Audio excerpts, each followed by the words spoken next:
Setelah lama direndahkan ibu mertua kejam dan pelakor, hari ini kupermalukan mereka saat mengetahui akulah bos besar yang selama ini mereka hina.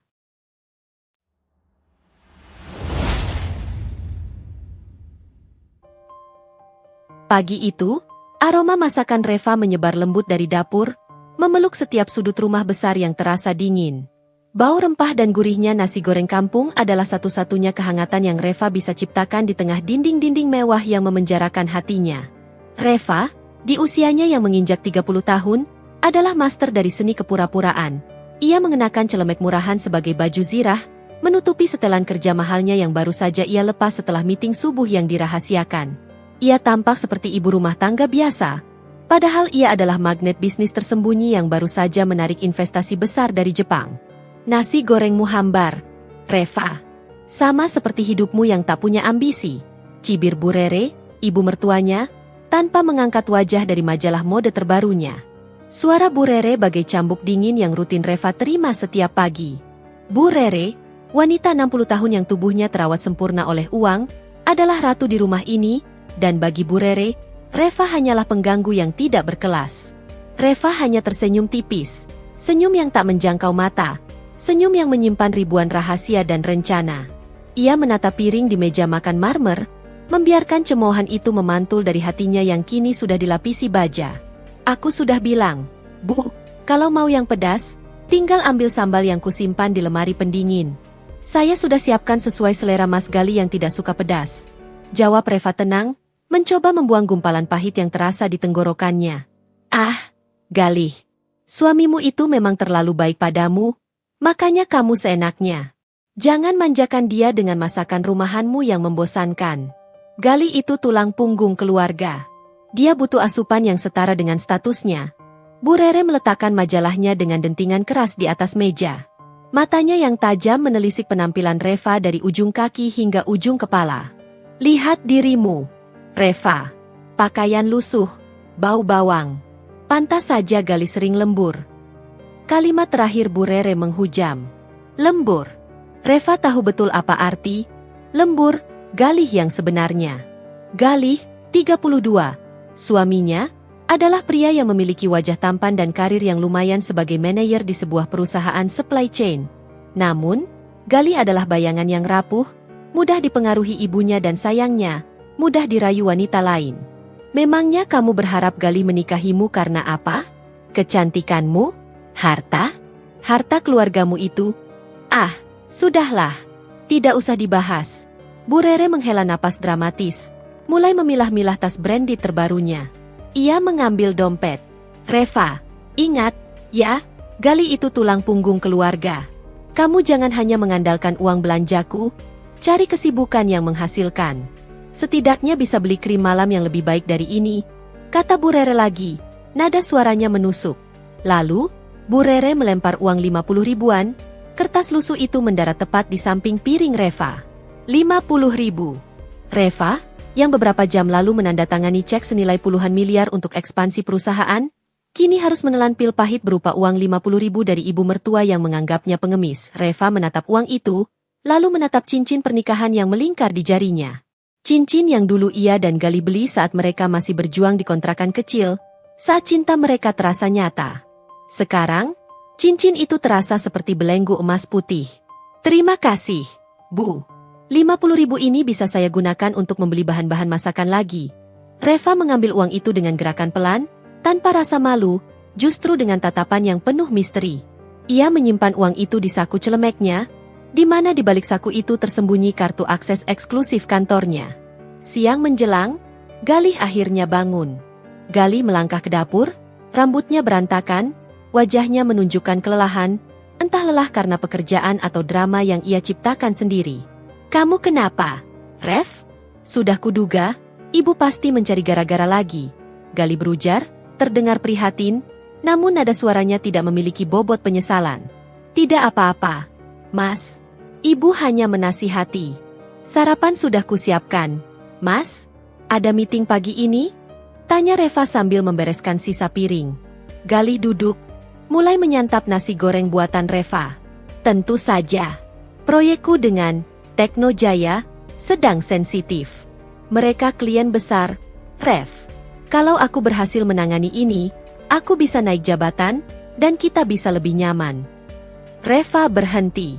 Teknojaya. Sebuah nama yang bergetar di telinga Galih, tapi hanyalah nama belakang yang manis bagi Reva. Ia adalah Erliana, CEO dan pemilik saham terbesar di perusahaan itu. Ia mendirikan Teknojaya, diam-diam, menjadikannya super startup dalam waktu singkat.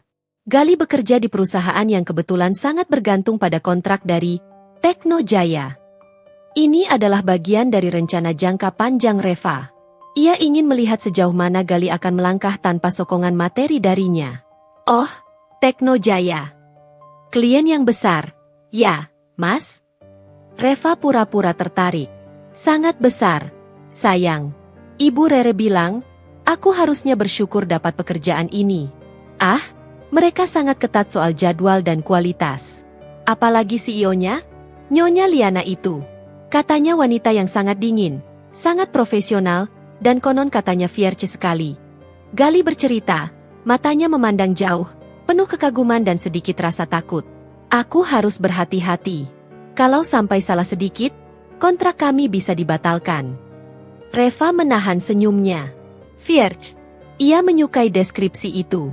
Semoga lancar, Mas. Aku akan selalu mendukung dari rumah. Tentu. Kamu memang istri yang baik, meskipun ya, tahulah. Agak membosankan. Galih berbisik pelan, seolah tidak ingin Bu Rere mendengar.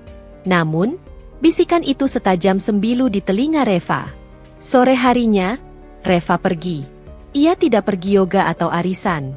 Ia pergi ke kantornya, Teknojaya, berganti baju zirah CEO-nya. Rambutnya disanggul tinggi, blazer hitamnya memancarkan otoritas, dan tatapannya kini berubah menjadi laser penembus masalah. Ia sedang memeriksa data keuangan perusahaan Galih yang akan segera ia evaluasi. Di saat yang sama, Bu Rere sedang berbicara dengan Galih di ruang tamu. Suaranya diatur agar terdengar sangat meyakinkan. Galih, kamu harus tegas. Reva itu hanya beban. Dia tidak menambah nilai apa-apa di hidup kita. Seharusnya, kamu bersama wanita yang bisa mendongkrak karir dan status sosialmu, kata Bu Rere. Tapi, Bu, Reva itu istriku. Aku sudah berjanji padanya. Galih mencoba membela diri dengan lemah. Janji? Janji itu bisa dibatalkan. Nah, Kirana, dia jauh lebih menjanjikan. Dia key account manager di kantormu, dia punya koneksi, dan yang paling penting, dia mau membiayai renovasi rumah ini dan membelikan ibu tas baru. Lihat, dia baru saja mengirimiku pesan. Bu Rere menunjukkan ponselnya dengan senyum penuh kemenangan. Tiba-tiba, ponsel Galih bergetar, tergeletak di meja sampingnya. Sebuah notifikasi pesan masuk dari Kirana. Sayang, kangen. Tadi meetingnya lancar? Jangan sampai si wanita rumahan itu curiga. Ya, muah, Kirana. Reva, yang baru saja kembali ke rumah dan sedang berjalan melewati ruang tamu menuju kamar, mendengar percakapan itu dan melihat sekilas notifikasi di ponsel Galih. Galih dan Bu Rere tidak menyadari kehadirannya. Jantung Reva berdenyut, bukan karena kaget, tapi karena konfirmasi. Pengkhianatan itu nyata, dan didukung penuh oleh ibu mertuanya. Ia berdiri di ambang pintu, keheningannya menusuk. Galih dan Bu Rere terperanjat. Mas Galih, Bu Rere. Kirana, apakah ini yang kalian sebut lembur dan mendongkrak status sosial? Tanya Reva dengan suara yang sangat tenang, terlalu tenang, seperti permukaan air yang menahan badai di bawahnya. Galih segera meraih ponselnya. Reva, itu hanya rekan kerja. Jangan salah paham. Sayang, Ibu Rere, jangan bicara yang aneh-aneh. Sudahlah, Galih, berhenti berbohong. Ibumu benar, Galih. Aku memang hanya wanita rumahan yang membosankan, yang tak sebanding dengan Kirana. Tapi, Mas, aku punya mata dan hati. Reva melangkah mundur, matanya tak lagi menyimpan kehangatan. Aku tahu segalanya. Hanya saja, aku sedang menunggu waktu yang tepat. Bu Rere, yang sudah kembali percaya diri, menyela dengan sinis. Waktu yang tepat? Untuk apa? Reva? Untuk menangis di pelukan orang tuamu yang miskin itu? Sudahlah. Reva. Sadar diri. Kami hanya ingin yang terbaik untuk Galih. Reva tersenyum lagi. Senyum yang kali ini terlihat seperti janji. Tentu, Bu Rere, saya mengerti. Saya juga ingin yang terbaik untuk Mas Galih. Dan untuk itu, saya akan membantu Mas Galih dan Kirana dengan sangat baik. Kebetulan, minggu depan adalah ulang tahun Bu Rere, kan? Saya punya rencana elegan yang akan membuat pesta itu tak terlupakan. Galih dan Bu Rere saling pandang, bingung dengan ketenangan dan ancaman terselubung dalam kata-kata Reva. Mereka tidak tahu bahwa rencana elegan yang dimaksud Reva adalah pembukaan tirai panggung kehancuran mereka, yang akan dieksekusi oleh tangan dingin sang CEO, Tekno Jaya, Erliana, yang tak lain adalah Reva sendiri. Malam merayap perlahan, membawa serta dingin yang menusuk tulang. Keheningan di rumah mewah itu kini terasa lebih memekakan telinga setelah konfrontasi singkat di ruang tamu. Reva duduk di tepi ranjang. Tangannya memegang cincin pernikahan yang terasa begitu berat. Ia tidak menangis. Air mata sudah lama mengering, digantikan oleh bara api strategi yang membakar di benaknya. Malam ini, ia tidak lagi bertindak sebagai Reva, istri yang terhianati, melainkan sebagai Erliana, arsitek kejatuhan yang terencana. Galih masuk ke kamar, wajahnya terlihat gelisah, sebuah topeng penyesalan yang ia kenakan setiap kali kebohongannya nyaris terkuak. Ia mencoba memeluk Reva dari belakang, namun Reva bergerak menghindar dengan halus, mengambil bantal dan membaringkan diri di sofa panjang dekat jendela. Sayang, jangan begini. Aku minta maaf. Soal Kirana, itu tidak ada apa-apa. Hanya rekan kerja. Ibu Rere terlalu melebih-lebihkan. Galih duduk di tepi sofa, mencoba meraih tangan Reva. Reva memejamkan mata. Mas, jika itu hanya rekan kerja, mengapa pesanmu kepadanya harus menyebutku, wanita rumahan? Galih terdiam. Lidahnya keluh. Ia menggenggam tangan Reva. Namun genggaman itu kini terasa asing. Aku hanya ikut-ikutan. Ibu Rere selalu memojokkanmu. Aku hanya mencoba terlihat tangguh di depan Kirana agar dia tidak meremehkanku. Itu saja. Rev, sungguh. Kebohongan Galih bagai kain sutra yang mudah koyak. Reva mendengarnya, tapi hatinya menolak. Ia tahu, Galih bukanlah pria yang kuat. Ia adalah kompas yang selalu menunjuk arah manapun yang memberikan keuntungan. Apakah itu kekaguman ibunya atau janji kemewahan dari Kirana? Baik, Mas. Aku mempercayaimu, kata Reva, sebuah kalimat yang ia ucapkan bukan untuk Galih, melainkan untuk memulai permainannya. Tapi, tolong, kali ini berusahalah lebih keras untuk proyek Tekno Jaya itu. Buktikan pada Bu Rere, dan juga padaku, bahwa kamu pantas mendapatkan posisi itu tanpa harus dibantu oleh wanita manapun. Mendengar nama, Tekno Jaya, mata Galih berbinar lagi, melupakan sejenak percekcokan mereka. Tentu, sayang, tentu. Aku akan pastikan kontrak ini berjalan mulus. Nyonya Liana itu memang menakutkan, tapi aku harus berani menghadapinya. Ini demi masa depan kita. Reva mengangguk tipis. Aku akan membantumu. Aku serius dengan janji untuk mengurus venue ulang tahun Bu Rere. Aku akan menghubungi kenalanku, event organizer eksklusif dari Tekno Jaya. Ingat, Bu Rere ingin acara yang super mewah. Kita harus pastikan Galih dan Kirana yang mengurus detail kontraknya secara langsung. Rencana Reva mulai berdentang, seperti kepingan puzzle yang tersusun rapi. Ia menciptakan simpul tak terhindarkan di mana Galih dan Kirana harus menekan kontrak yang akan menjadi surat perjanjian neraka mereka. Pukul 2 dini hari. Reva pura-pura tertidur lelap di sofa. Napasnya diatur sedemikian rupa agar terdengar teratur. Di sudut kamar, ponsel Galih yang tergeletak di meja samping ranjang bergetar. Lampu kecil dari notifikasi itu memecah kegelapan. Reva membuka mata. Jantungnya tidak berdebar. Ia hanya merasakan ketenangan seorang pemburu yang menunggu mangsanya. Ia bangkit perlahan, melangkah tanpa suara, mendekati ponsel Galih. Layar ponsel itu menampilkan serangkaian pesan dari Kirana. Kirana, pukul 25 sedih sayang, aku makin tertekan di rumah. Reva itu membosankan. Aku janji, setelah kontrak Tekno Jaya ini selesai dan aku naik jabatan, aku akan segera menceraikannya. Kita akan hidup bahagia, ya. Galih, pukul 27 sedih tentu, sayang. Percayalah, semua demi kita. Tapi Nyonya Liana itu menakutkan sekali.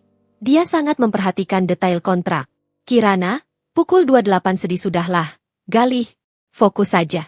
Nanti aku yang atur bagaimana kita bisa menghemat biaya di beberapa pos event.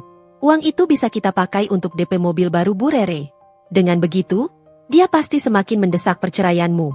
Membaca pesan Kirana, seringai tipis terukir di bibir Reva. Jadi, rencana mereka bukan hanya perselingkuhan, tetapi juga konspirasi finansial dengan Bu Rere sebagai kaki tangan. Bu Rere bukan hanya membenci Reva, Ia juga terlibat dalam skenario jahat ini demi keuntungan materi. Pengkhianatan ini memiliki dimensi yang lebih dalam, membuat rencana pembalasan Reva semakin sah di mata hati nuraninya. Reva segera mengambil ponsel cadangan rahasianya. Ia mengambil foto screenshot dari seluruh percakapan itu, menyimpan bukti itu dalam folder terenkripsi. Bukti ini adalah kartu as yang akan ia gunakan untuk menghancurkan Galih, Bu Rere, dan Kirana di saat yang paling memalukan. Ia kembali ke sofa, menutup matanya. Galih, kamu sudah menandatangani surat cerai dan kejatuhanmu sendiri tanpa kamu sadari, batin Reva. Klausul tersembunyi yang ia siapkan di kontrak Tekno Jaya adalah bom waktu yang sudah berdetak. Pagi berikutnya, suasana di meja makan kembali dipenuhi aroma cemoohan Bu Rere. Galih sudah siap untuk pertemuan dengan event organizer itu. Kamu sudah telepon kenalanmu itu, Reva? Tanya Bu Rere, nadanya penuh keraguan. Sudah, Bu. Namanya Erliana. Saya sudah buat janji di kantor mereka sore ini. Kirana juga ikut, kan, Mas? Reva menatap Galih. Iya, Kirana akan mendampingiku. Dia lebih paham selera ibu, dan dia sangat bersemangat. Bu Rere, tenang saja. Semua akan berjalan lancar, jawab Galih, wajahnya memancarkan optimisme yang rapuh. Bagus. Tapi, Galih, pastikan Kirana yang banyak bicara. Jangan sampai kenalan Reva ini menipu kita. Mereka itu suka mematok harga tinggi untuk acara semacam ini. Ingat, harus mewah, tapi harga harus sesuai dengan kantong kita. Bisik Bu Rere, matanya melirik sinis ke arah Reva, seolah Reva adalah penipu ulung. Reva hanya tersenyum simpul, meraih gelas air putih. Tentu, Bu. Erliana itu sangat terkenal. Mereka tidak akan menipu. Tapi, memang, kualitas selalu berbanding lurus dengan harga. Kirana pasti tahu cara negosiasi yang baik. Sore harinya, Reva meninggalkan rumah dengan alasan, pergi ke tempat penitipan anak ibunya yang sedang sakit. Alasan yang ia gunakan untuk menjelaskan ketidakhadirannya secara fisik, padahal ia sedang menuju markas utamanya. Setibanya di kantor Tekno Jaya, Reva bertransformasi. Celemek diganti powersuit biru tua Italia. Rambutnya yang tadinya terurai, kini disanggul ketat, menunjukkan leher jenjang yang memancarkan kekuatan. Ia mengenakan kacamata berbingkai tipis dan anting berlian kecil yang hanya terlihat mewah bagi mata yang terlatih. Reva memasuki ruangannya yang elegan, duduk di balik meja mahoni besar. Ia mengambil napas panjang. Aku bukan lagi Reva, si wanita rumahan. Aku adalah Erliana, bisiknya pada diri sendiri. Tepat pukul 16, ketukan pintu terdengar. Sekretaris Reva, Mira, masuk. Nyonya Liana, Tuan Galih dan Nyonya Kirana sudah tiba. Apakah Anda siap? Siap. Mira, persilakan masuk. Jangan lupa, siapkan draft kontrak yang sudah ditandai. Dan pastikan kamera tersembunyi di ruangan ini merekam setiap detail negosiasi mereka. Perintah Reva, suaranya dingin dan tegas. Galih dan Kirana masuk. Galih terlihat gugup. Sementara Kirana berjalan dengan langkah penuh percaya diri, seolah ia adalah klien utama. Mereka sama sekali tidak mengenali wanita berwibawa di balik meja itu. Sosok Erliana, jauh dari citra Reva yang mereka remehkan di rumah. Selamat sore, Nyonya Liana, sapa Kirana dengan senyum dibuat-buat. Saya Kirana, manajer rekanan Tuan Galih. Kami datang untuk membahas detail event ulang tahun Bu Rere. Silakan duduk. Suara Reva, atau Erliana, terdengar serak dan sedikit bas, hasil latihan vokal yang ia lakukan agar tidak dikenali suaminya. Saya sudah membaca briefnya. Anda ingin acara yang sangat eksklusif, bukan? Tentu saja, seru Kirana, mengambil alih pembicaraan, mengesampingkan Galih. Ibu Rere itu seleranya tinggi. Pokoknya, harus jauh lebih baik daripada acara ibu-ibu lain. Jangan sampai ada kesan murahan. Galih, tunjukkan contoh mood board yang sudah kita siapkan. Galih yang terintimidasi oleh aura Erliana, hanya mengangguk dan menyodorkan tablet. Ia sesekali mencuri pandang ke wajah Erliana, merasakan keganjilan yang tak bisa ia definisikan. Ada sesuatu yang familiar dari sorot mata tajam itu, pikir Galih, tapi segera ia tepis. Tidak mungkin, Reva hanya di rumah. Reva mengamati Galih dan Kirana. Betapa piciknya mereka. Saya mengerti. Klien kami selalu mendapatkan yang terbaik, ujar Reva, matanya menatap tajam ke arah Kirana. Tapi, ada dua syarat yang tidak bisa ditawar. Pertama, bayarannya harus tunai, 70% di awal. Kedua, jika ada perubahan menit akhir, atau pembatalan sepihak, dendanya 2 kali lipat dari total kontrak. Kirana tersenyum licik. Tentu, Nyonya Liana. Itu mudah. Kami akan bernegosiasi dengan perusahaan Galih agar pembayaran 70% di awal bisa dialihkan dari dana tak terduga mereka. Soal denda, kami setuju. Lagi pula, kami sangat profesional. Kami tidak akan membatalkan, kata Kirana, membusungkan dada. Baiklah, Reva mengambil draft kontrak yang sudah disiapkan Mira. Ia menggeser lembaran tebal itu ke hadapan Galih. Silakan dibaca dengan teliti, Tuan Galih, Nyonya Kirana. Kontrak ini mengikat secara hukum. Kirana, yang ingin segera selesai dan menghemat waktu, menarik kontrak itu ke arahnya. Ia hanya membalik beberapa halaman yang membahas harga.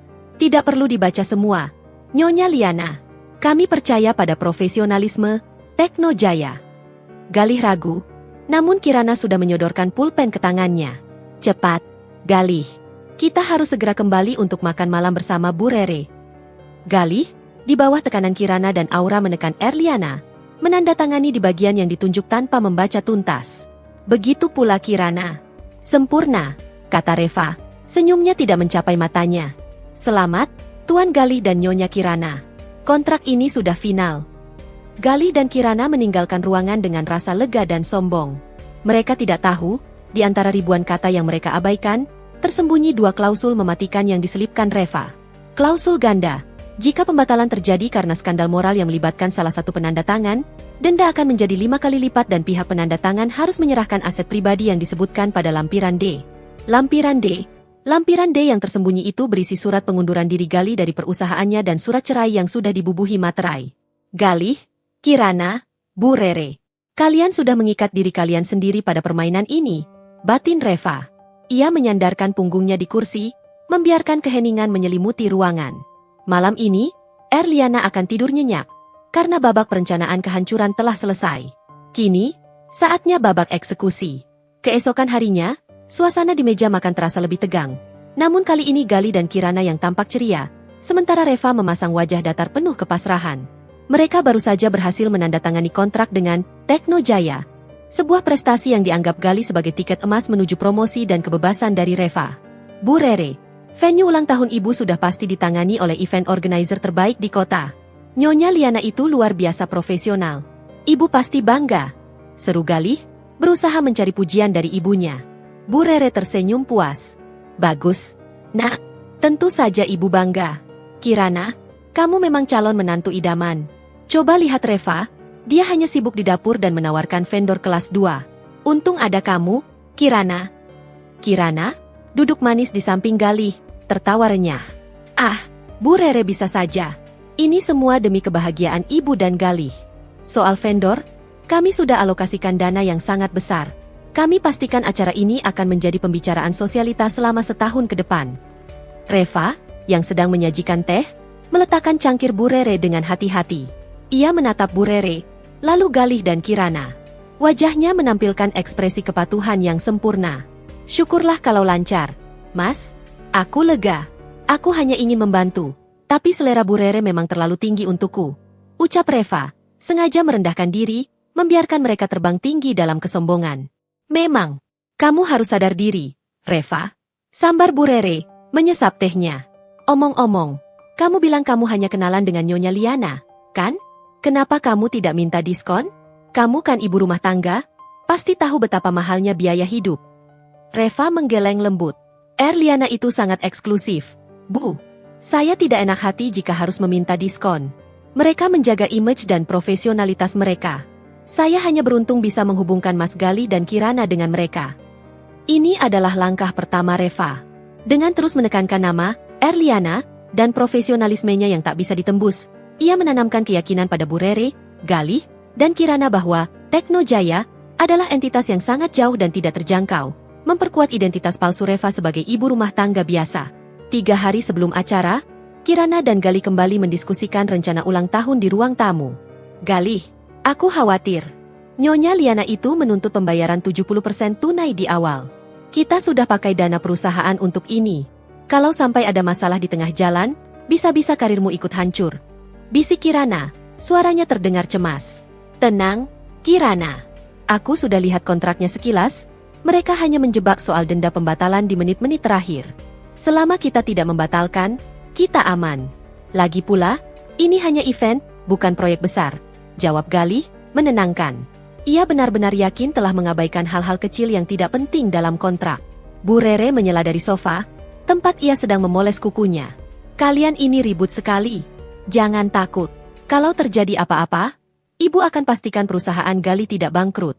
Ayah Galih kan punya banyak saham di sana. Pokoknya, kalian harus pastikan kemewahan acaranya. Kirana, sudahkah kamu pesan band musik jazz yang kusebutkan? Sudah, Bu. Semuanya sudah siap. Hanya tinggal menunggu hari H. Kami sangat bersemangat. Jawab Kirana dengan nada meyakinkan, menyembunyikan kecemasannya. Reva, yang sedang membawa sepiring buah, mendengar semuanya. Hatinya mencelos. Ternyata, Bu Rere memiliki kontrol finansial yang lebih besar daripada yang ia duga, dan Galih serta Kirana sangat mengandalkan hal itu. Ini menambah dimensi konflik yang menarik. Bukan hanya perselingkuhan, tetapi juga ketergantungan finansial yang manipulatif. Reva mengambil kesempatan itu. Bu Rere, apakah perlu saya yang menjemput bandnya? Saya tidak sibuk hari itu. Bu Rere tertawa keras, tawa yang menusuk telinga. Kamu? Reva, jangan bikin malu. Kamu itu tidak tahu jalanan di sana. Nanti malah salah alamat. Biar Galih dan Kirana saja yang urus. Kamu cukup siapkan camilan untuk tamu yang datang lebih awal. Betul, Reva. Kamu santai saja di rumah. Kami yang akan mengurus detail lapangan. Timpal Galih, matanya seolah berkata, jangan mengganggu urusanku. Reva mengangguk patuh. Baiklah, Mas Galih. Aku akan tetap siapkan camilan dan venue-nya agar terlihat rapi dan bersih. Aku bantu yang aku bisa. Disinilah perangkap Reva diletakkan. Dengan membiarkan Kirana dan Galih mengurus detail yang penting, band, catering, rundown, ia mengambil alih satu hal yang paling krusial bagi Tekno Jaya dan paling diabaikan oleh Galih Kirana. Perizinan dan persiapan teknis venue utama 2 hari sebelum acara. Reva tiba di kantor Tekno Jaya sebagai Erliana. Ia memanggil Mira, asisten pribadinya. Mira, bagaimana dengan venue utama? Apakah tim Galih dan Kirana sudah mengurus semua surat perizinan dan pembayaran pajak keramaian? Tanya Reva. Mira membuka folder dengan raut wajah bingung. Nyonya Liana, tim mereka hanya mengirimkan daftar band, daftar menu, dan rencana dekorasi. Mereka sama sekali belum mengirimkan surat perizinan dari Pemkot dan konfirmasi asuransi keramaian. Saya sudah hubungi Kirana berkali-kali, tapi dia hanya menjawab, itu urusan teknis, pasti beres. Reva tersenyum dingin. Pasti beres? Dalam bisnis kita, kata-kata pasti beres adalah awal dari bencana. Baik, Mira, kita tidak perlu mengingatkan mereka lagi. Kita akan bermain sesuai aturan mereka, hanya beresko pada hal-hal penting yang mereka abaikan. Tapi, Nyonya, jika perizinan tidak ada, acara itu bisa dibubarkan oleh Satpol PP di tengah jalan. Mira tampak khawatir. Tepat sekali, Mira. Dan siapa yang akan menanggung malu? Bu Rere. Dan siapa yang akan dikenakan denda 5 kali lipat karena dianggap membatalkan kontrak secara sepihak akibat skandal atau masalah perizinan yang disengaja? Galih dan Kirana. Jawab Reva, suaranya bagai es. Siapkan tim kita. Kita hanya akan memasang dekorasi sesuai kontrak. Tapi pastikan lampu sorot besar yang akan digunakan untuk video projection sudah terpasang. Itu yang paling penting. Malam harinya, Galih pulang dengan wajah bangga, ponselnya tak berhenti berdering dari Kirana. Sayang, eventnya luar biasa. Semuanya sudah siap. Kirana bilang, dia sudah mengurus semuanya dengan sempurna. Ini pasti akan menjadi awal dari promosi jabatan dan kebebasan kita, kata Galih, memeluk Reva, pelukan yang terasa semakin palsu.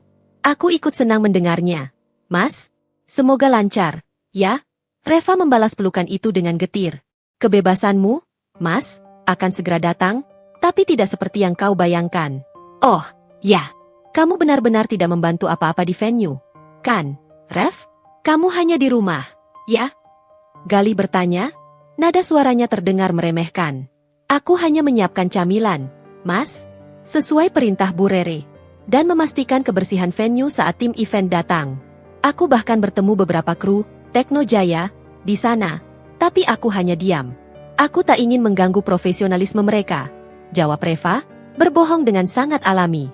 Ia memang bertemu kru Tekno Jaya, tapi ia bertemu mereka sebagai CEO mereka. Galih lega. Bagus. Jangan sampai kamu merusak acara ini. Ibu sudah berpesan khusus. Jangan sampai Reva membuat malu keluarga. Aku tidak akan membuat malu, Mas.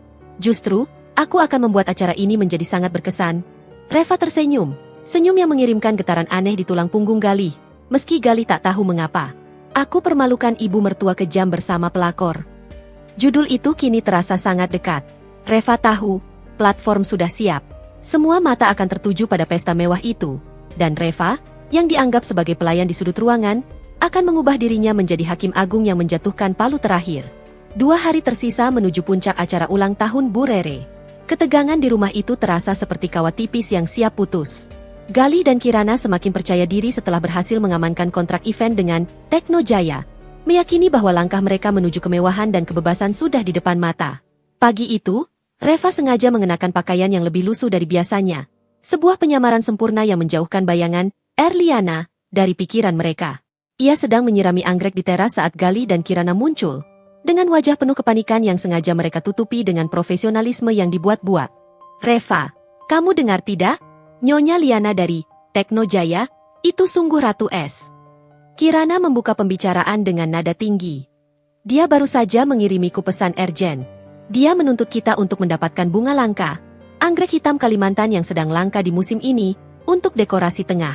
Katanya, tanpa bunga itu, dekorasi dianggap tidak sempurna dan kami bisa dikenakan denda minor. Reva menoleh, mengangkat bahu dengan santai. Anggrek hitam? Bukankah itu bunga yang sangat sulit dicari, Kirana? Di kota ini, rasanya hanya ada di satu tempat, dan itu pun harus dipesan jauh-jauh hari.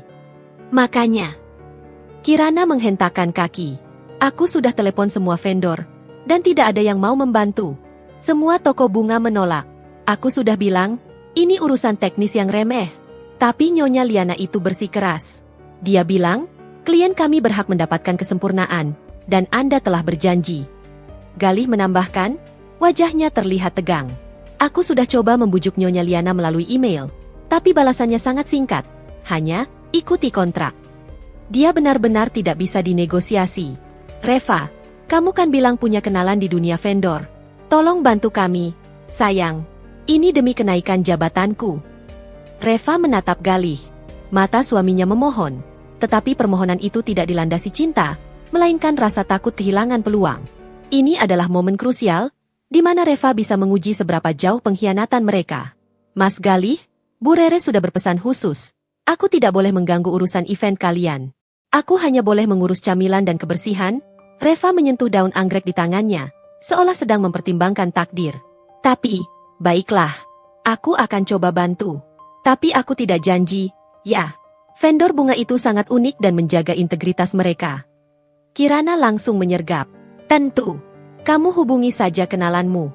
Ini demi reputasi kita di mata Bu Rere dan Nyonya Liana. Disinilah Reva mulai memanaskan konflik dan mengumpulkan bukti verbal yang paling keji. Reva segera pergi ke kamarnya.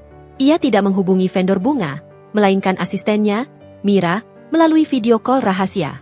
Ia kembali bertransformasi, bukan secara penampilan, melainkan secara mental. Aura CEO kembali menyelimutinya, setajam pedang yang terhunus. Mira, berikan tes yang mustahil itu pada Kirana dan Galih. Tekan mereka hingga mereka benar-benar panik. Perintah Reva. Dan satu lagi, Kirana baru saja menghubungi saya, sebagai Reva, istrinya, untuk meminta bantuan. Saya akan memberikan satu kesempatan. Atur agar saya bertemu dengan Kirana sore ini di kafe dekat kantor Tekno Jaya, tanpa sepengetahuan Galih. Saya ingin mendengar secara langsung seberapa rendah dia bisa merendah. Sore harinya, Reva, dengan pakaian kasual namun tetap berkelas, duduk menunggu di sebuah kafe. Ia membawa tas besar, di dalamnya tersembunyi sebuah voice recorder dan dokumen yang sangat penting. Kirana datang, wajahnya kusut, jauh dari citra wanita berkelas yang ia tampilkan di depan Bu Rere. Reva, terima kasih kamu mau datang. Aku tahu, kamu pasti bisa bantu. Kamu kan istri Galih.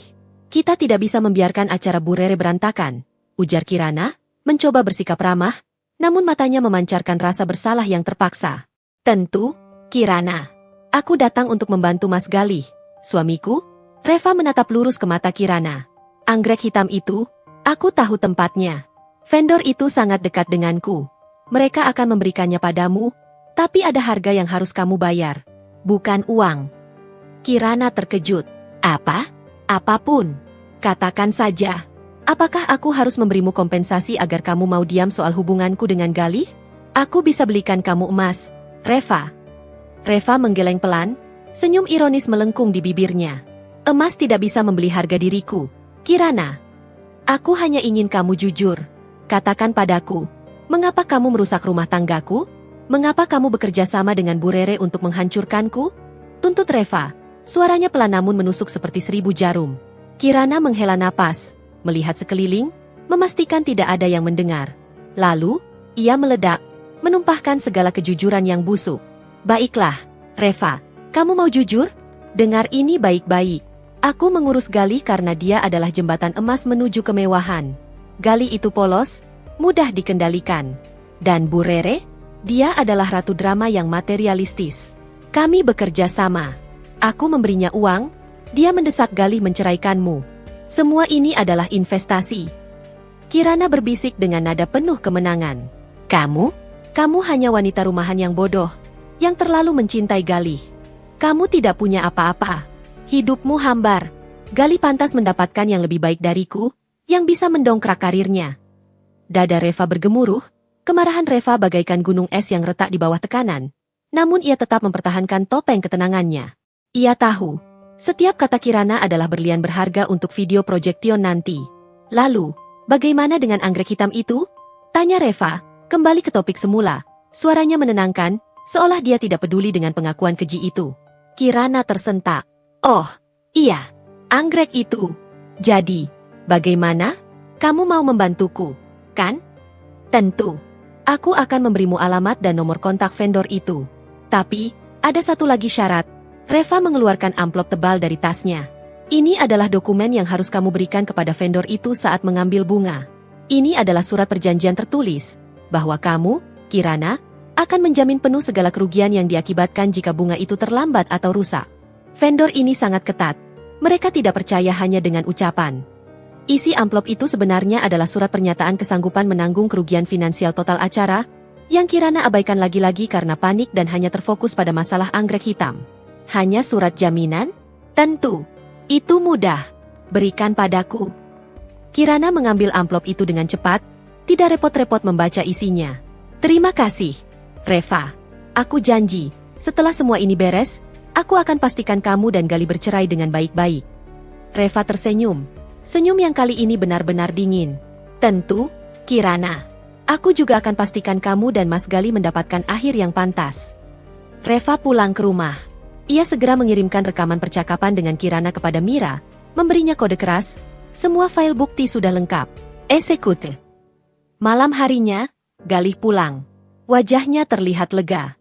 Reva, kamu luar biasa. Kirana bilang anggrek hitam itu sudah didapatkan. Kamu benar-benar pahlawan. Aku akan segera promosi. Sayang, aku berutang banyak padamu. Galih memeluk Reva erat. Pelukan Galih kini terasa seperti jerat tali tambang yang semakin mengencang. Reva melepaskan pelukan itu, menatap Galih, matanya adalah cermin kejujuran yang ia tutup selama ini. Mas Galih, aku tidak mengharapkan utang budi. Aku hanya ingin kamu dan Bu Rere bahagia dengan pilihanmu. Aku sudah lakukan semua tugasku sebagai istri.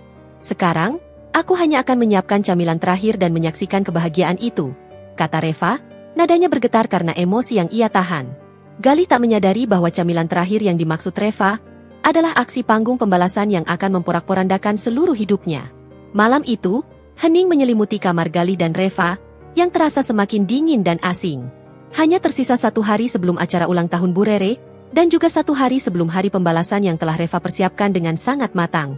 Galih tampak sangat lelah, namun matanya memancarkan kegembiraan yang tak wajar. Keberhasilan Kirana mendapatkan anggrek hitam telah membuat ego Galih melambung tinggi, meyakini bahwa ia telah berhasil menaklukkan Tekno Jaya, dan selangkah lagi akan meraih posisi puncak di kantornya. Galih berbaring di tempat tidur, sementara Reva, mengenakan piyama polosnya, duduk di meja rias, berpura-pura menyisir rambut. Ia memantau pergerakan Galih melalui pantulan cermin, hatinya memegang teguh pada rencana dan bukti yang sudah ia kumpulkan. Reva, aku tidak tahu harus bilang apa. Terima kasih sudah membantu Kirana soal bunga sialan itu, ujar Galih, suaranya sedikit serak karena kelelahan. Aku benar-benar cemas. Nyonya Liana itu memang tidak main-main. Kalau sampai dekorasi tidak sempurna, denda minornya bisa lumayan.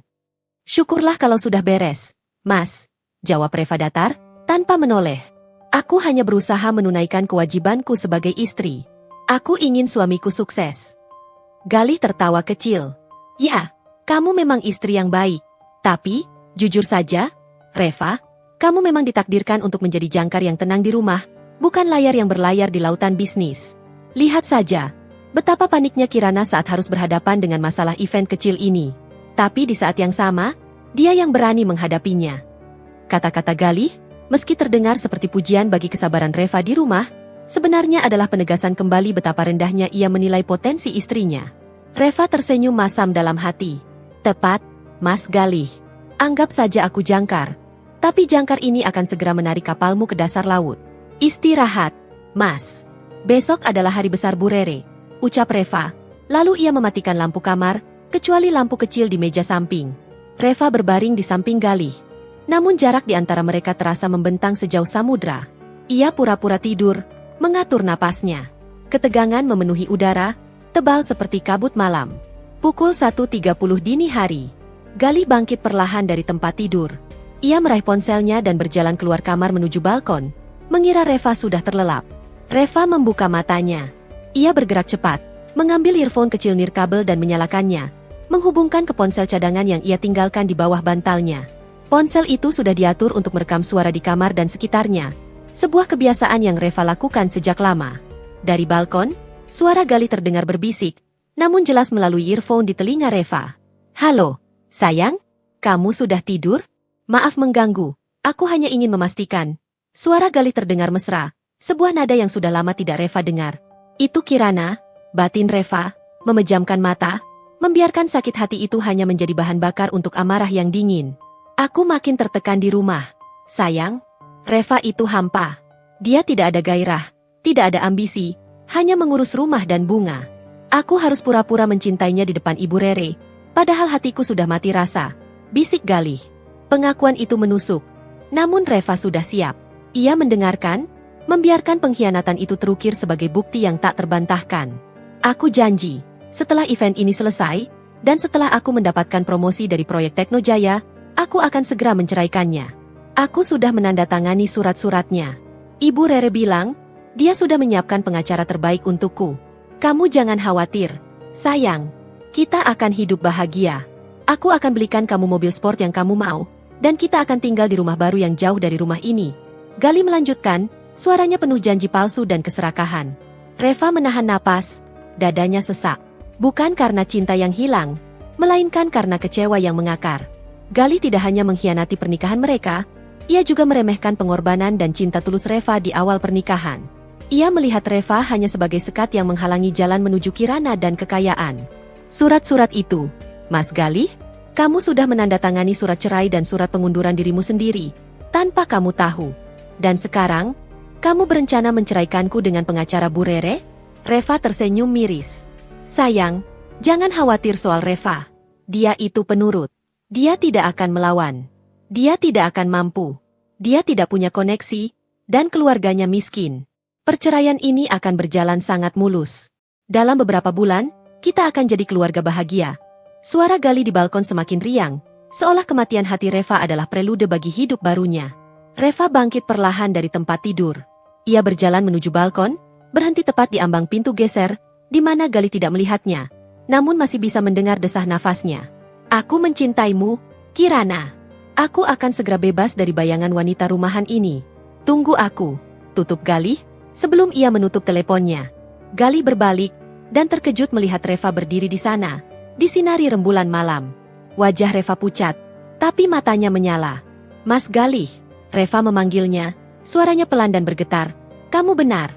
Aku memang hampa, tidak punya ambisi. Tapi, satu hal yang kamu salah, Mas. Aku tidak akan melawan. Aku tidak akan mempermudah jalanmu, Mas Galih. Aku hanya akan membuat hidupmu sangat berkesan. Galih menelan ludah. Reva, kenapa kamu di sini? Kamu mendengarkan? Setiap kata, Mas. Setiap pengakuan tentang kehampaanku, tentang kemiskinan keluargaku, dan tentang rencana perceraian yang mulus. Terima kasih atas kejujuranmu, Mas. Aku akan memastikan kamu dan Bu Rere mendapatkan kemulusan itu. Reva mundur perlahan. Galih panik, ia mendekati Reva. Sayang, tunggu. Aku hanya bercanda. Aku sedang depresi. Kirana itu hanya pelarian. Aku mencintaimu, Reva? Galih berusaha meraih tangan Reva.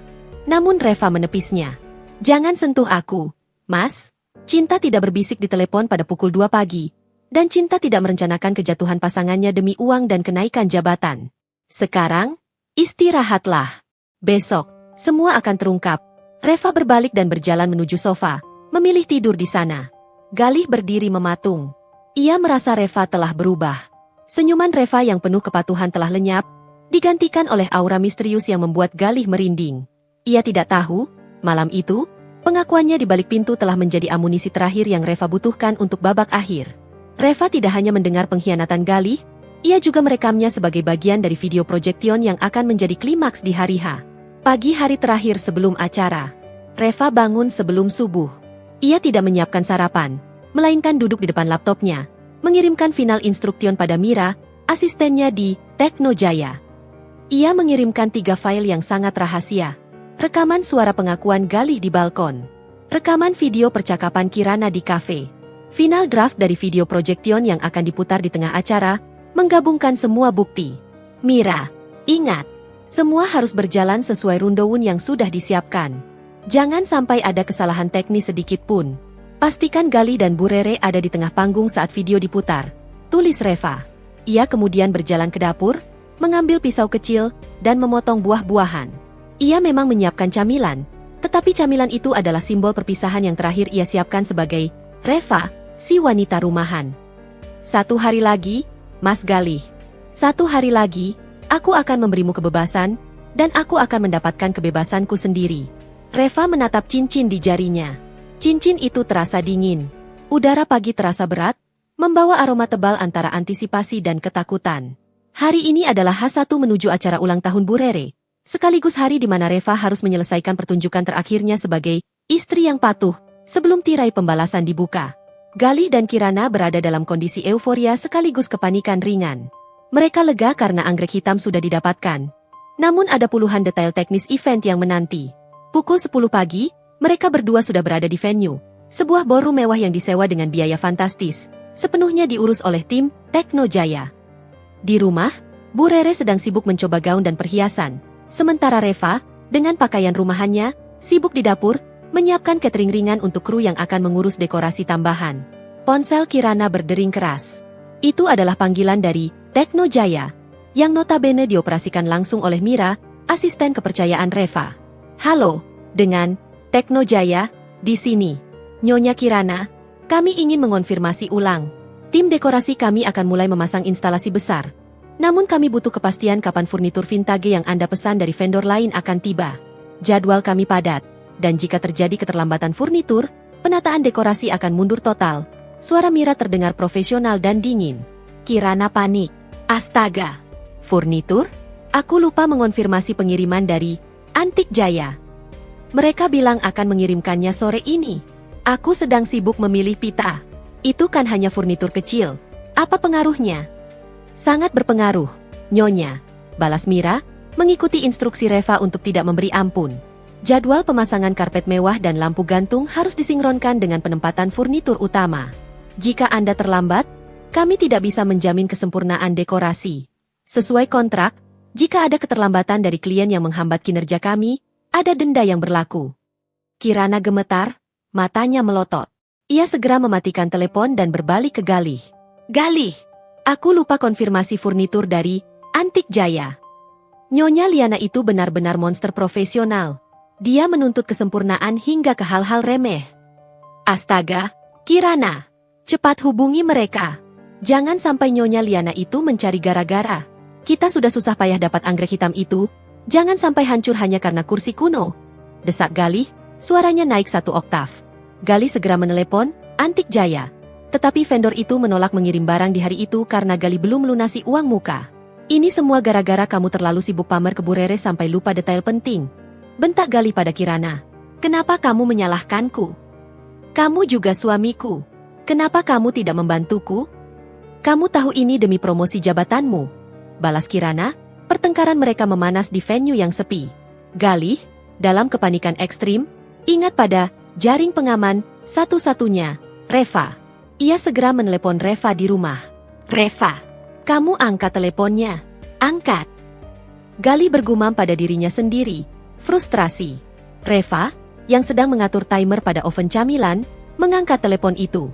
Ya, Mas Galih, ada apa? Suaramu panik sekali.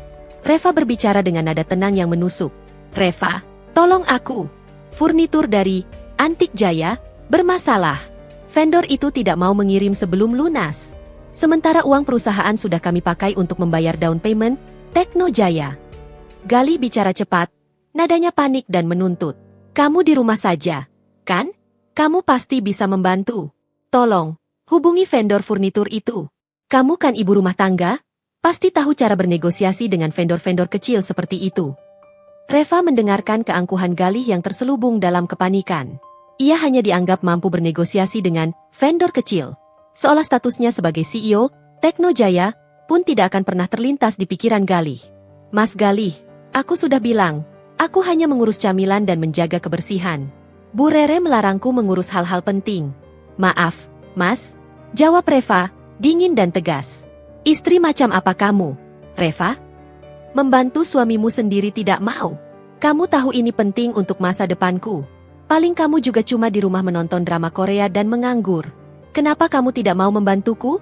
Bentak Galih, kemarahannya meledak. Aku tidak menonton drama, Mas Galih. Aku sedang menciptakan dramaku sendiri. Batin Reva, namun yang ia katakan adalah, maaf, Mas, aku tidak mau melanggar kontrak Bu Rere. Semoga kamu bisa menyelesaikan masalah furnitur itu. Aku harus menutup telepon, aku sedang sibuk di dapur. Reva menutup telepon itu. Tepat setelah ia meletakkan ponsel rahasia di celemeknya bergetar. Sebuah pesan dari Mira, Nyonya Liana, Antik Jaya, sudah kami instruksikan untuk menolak pengiriman hingga Galih panik. Kontrak event dijamin akan mundur total. Reva tersenyum puas. Tiba-tiba, jantung Reva berdesir. Ponsel pribadinya berdering, kali ini panggilan masuk dari nomor yang ia kenal baik, Ibunda. Ibunya, yang ia rahasiakan identitasnya sebagai pemilik perusahaan tempat Galih bekerja dan selama ini ia cover sebagai pengasuh yang sakit, benar-benar masuk rumah sakit. Reva, ibu masuk rumah sakit. Pendarahan lambung, suara paruh baya dari seberang terdengar lemah. Wajah Reva berubah total. Seketika, topeng CEO dan strateginya runtuh. Keluarganya adalah satu-satunya kelemahan Reva. Ibu, kenapa tidak bilang dari tadi? Aku segera ke sana. Reva panik, air mata yang selama ini ia tahan, kini mendesak keluar. Ia segera meraih kunci mobil dan tasnya, melupakan semua tentang event Bu Rere. Reva mengirimkan pesan singkat kepada Mira, Mira, ibu sakit kritis. Aku harus pergi. Lanjutkan rencana sesuai rundown B. Jangan biarkan Galih tahu aku pergi. Jaga venue dan video projection tetap aman. Reva tiba di rumah sakit, hatinya hancur melihat ibunya terbaring lemah. Ibunya, wanita yang ia lindungi, yang memberikan warisan bisnis besar padanya, dan yang diam-diam Reva kagumi kekuatannya, kini tak berdaya. Reva, kamu di sini? Galih tahu kamu ke sini? Bisik ibunya lemah. Tidak, Bu. Galih mengira aku di rumah mengurus camilan. Jangan khawatirkan aku. Aku akan urus semua di sini. Ibu harus sembuh. Ibu harus lihat bagaimana aku mempermalukan mereka semua di depan umum. Jawab Reva, menggenggam erat tangan ibunya. Reva terpaksa menunda babak eksekusi. Ia tidak bisa tampil sebagai Liana yang dingin jika hatinya sedang tersayat. Ia akan membiarkan Galih dan Kirana menikmati satu malam terakhir dalam ilusi kesuksesan, sebelum mereka terjatuh di puncak pesta. Malam itu, Galih pulang. Ia tampak sangat marah. Namun ia berhasil menyelesaikan masalah furnitur dengan membayar tunai. Reva, kamu kemana saja? Aku meneleponmu berkali-kali. Kamu tidak mengangkat teleponku. Kamu tahu aku hampir gila di venue karena masalah furnitur. Galih berteriak, amarahnya meluap. Reva, yang baru kembali dari rumah sakit dengan mata sembab, menatap Galih. Ia tak punya tenaga lagi untuk berdebat. Ia hanya merasa lelah. Maaf, Mas. Aku sedang membantu kenalanku. Aku juga punya kehidupan pribadi. Mas, jawab Reva lirih, tidak ingin mengkhianati rahasia ibunya. Kehidupan pribadi apa? Kamu itu istriku. Kamu harusnya ada untukku. Kamu benar-benar membosankan dan tidak berguna. Reva, aku menyesal menikahimu. Galih menatap Reva dengan pandangan jijik. Pokoknya, besok jangan buat masalah. Pakai gaun yang paling tidak mencolok. Kamu harus berjanji padaku. Reva tidak menjawab. Ia hanya mengangguk pelan, air matanya menetes. Bukan karena kata-kata Galih menyakitkan, melainkan karena kesedihan terhadap ibunya dan kemarahan terhadap Galih yang begitu buta terhadap penderitaannya. Aku berjanji, Mas Galih. Aku akan membuat kejutan yang tidak akan kamu lupakan. Kejutan yang akan membuatmu, Bu Rere, dan Kirana syok saat tahu aku bos. Janji Reva dalam hati. Malam itu, Reva tidur di sofa lagi, memegang ponsel cadangannya. Di layar, rundown video projection untuk besok sudah tertera. Ia tahu, tidak ada jalan mundur. Panggung sudah disiapkan, bom waktu sudah berdetak. Malam itu, ballroom bintang samudra berkilauan bagai lautan intan yang ditaburi cahaya. Dekorasi mewah dari Tekno Jaya memancarkan kemegahan yang sungguh luar biasa. Anggrek hitam Kalimantan yang sulit didapatkan menghiasi setiap sudut, menjadi bukti nyata kesempurnaan event organizer yang dipimpin oleh Erliana. Aroma bunga mahal bercampur dengan parfum ratusan tamu terhormat yang memenuhi ruangan. Bu Rere bersinar di tengah aula. Ia mengenakan gaun rancangan desainer terbaru, dihiasi perhiasan yang berkilauan seolah menyerap seluruh cahaya lampu. Ia dikelilingi oleh teman-teman sosialitanya, menyombongkan betapa beruntungnya ia memiliki Galih, dan sebentar lagi, menantu secantik Kirana. Galih berdiri tegap di samping ibunya, mengenakan jas yang membuatnya terlihat gagah. Ia merasakan kemenangan di udara. Proyeknya dengan Tekno Jaya sudah pasti aman. Kirana sudah di sampingnya, dan sebentar lagi, ia akan menceraikan Reva yang dianggapnya bayangan tak berwarna di hidupnya. Galih, kamu harus sering-sering mendampingi Kirana. Dia yang membuat event ini terlihat sempurna. Sungguh, dia menantu yang ibu impikan. Bisik Bu Rere, menyentuh tangan Kirana dengan mesra. Kirana tersenyum puas, melirik sinis ke arah pintu masuk. Tentu, Bu. Aku senang bisa mewujudkan pesta impian ibu.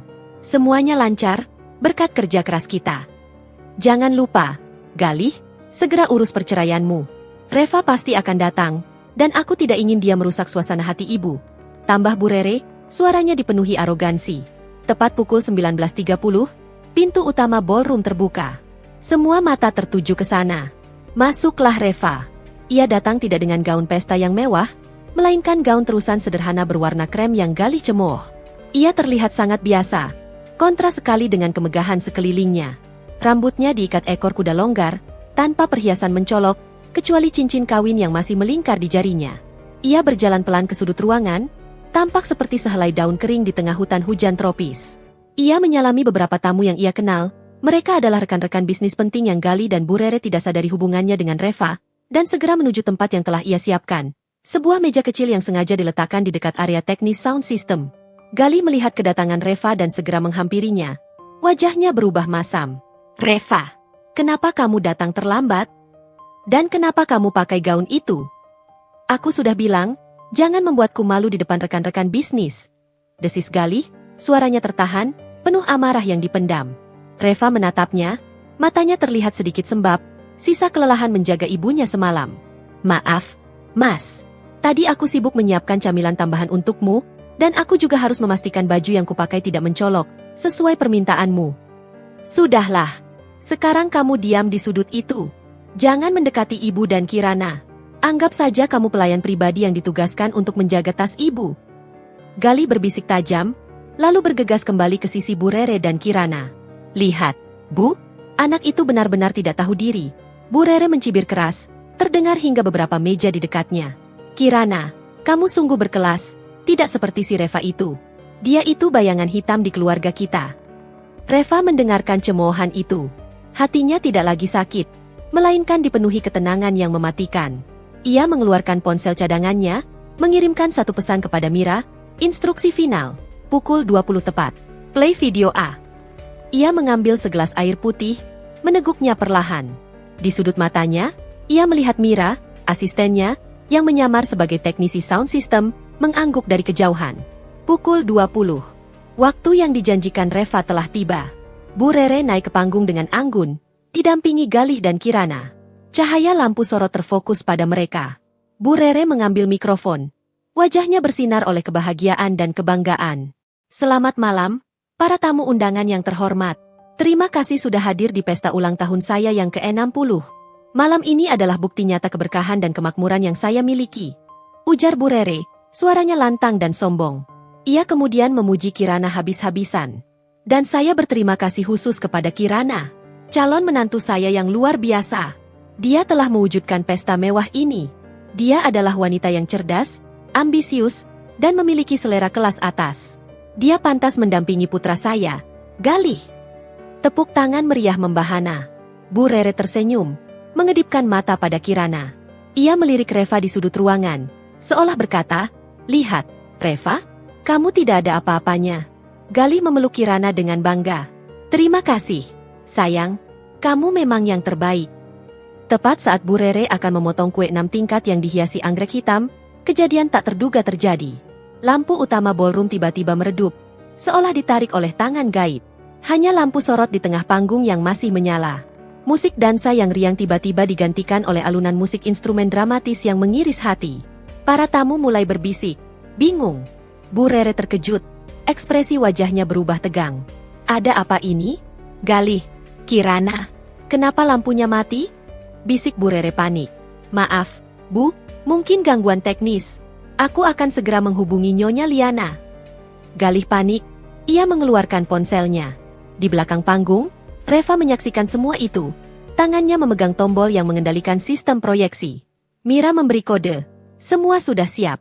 Tiba-tiba, sebuah video besar muncul di layar proyeksi raksasa di belakang panggung. Layar itu sangat besar, sehingga setiap orang di ruangan, termasuk Galih, Bu Rere, dan Kirana, bisa melihatnya dengan jelas. Awalnya, video itu menampilkan adegan normal. Bu Rere sedang duduk di sofa ruang tamu. Lalu, terdengar suara Bu Rere yang sedang berdiskusi dengan seseorang, dan yang mengejutkan, itu adalah suara Kirana. Video itu mulai memutar rekaman audio sebelumnya. "Bu Rere, suara terekam cepat ceraikan Reva. Nak Galih, Kirana sudah menjanjikan rumah baru dan mobil mewah. Pokoknya, kamu harus lebih tegas. Ibu capek melihat Reva yang hanya membawa sial." "Kirana, suara terekam tentu, Bu Rere. Aku sudah siapkan uang mukanya. Aku sudah anggap ini sebagai investasi. Kita harus singkirkan si wanita rumahan itu secepatnya." Aula menjadi hening total. Bisikan-bisikan segera berubah menjadi gemuruh kaget. Mata para tamu membesar, menatap Bu Rere yang berdiri mematung di panggung. Bu Rere pucat, tubuhnya mulai gemetar. Ia mencoba memadamkan mikrofon yang masih menyala di tangannya, tapi sudah terlambat. Galih, di sampingnya, benar-benar syok. Ia menatap ibunya. Lalu Kirana, dengan tatapan tidak percaya. Matanya mencari-cari Reva di sudut ruangan. Video itu berganti. Kini muncul klip. Rekaman suara Galih yang sedang menelepon Kirana dari balkon, berjanji untuk menceraikan istrinya. "Galih, suara terekam sayang, aku makin tertekan di rumah. Reva itu hampa. Aku janji, setelah kontrak Teknojaya ini selesai, aku akan segera menceraikannya. Kita akan hidup bahagia, ya? Dalam beberapa bulan, kita akan jadi keluarga bahagia."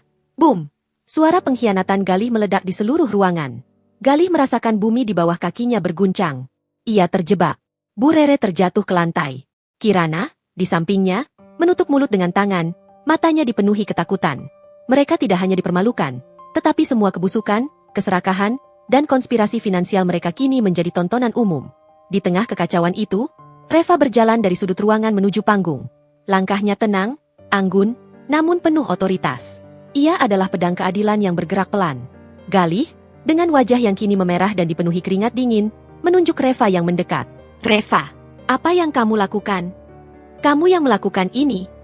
Aku akan membunuhmu," teriak Galih, mencoba meraih Reva. Namun, sebelum Galih menyentuhnya, 2 security profesional dari Teknojaya, yang menyamar sebagai pelayan, segera menahan Galih. Reva mengabaikan Galih, ia mengambil mikrofon yang dipegang Bu Rere. "Selamat malam, para tamu terhormat." Suara Reva terdengar dingin, tegas, dan berwibawa, jauh berbeda dari nada lembut si wanita rumahan. "Saya rasa, tontonan ini belum berakhir. Justru, ini baru babak kedua." Seluruh ballroom membeku dalam keheningan yang mencekam. Ribuan pasang mata kini tertuju pada Reva yang berdiri tenang di atas panggung, menggenggam mikrofon yang tadinya dipegang Bu Rere. Gaun krem sederhananya seolah berubah menjadi jubah keagungan seorang ratu. Sementara Galih, Kirana, dan Bu Rere tampak seperti patung lilin yang baru saja tersambar petir. Galih masih memberontak dalam cengkraman ketat 2 security berbadan besar. "Lepaskan aku. Reva, kamu dengar aku.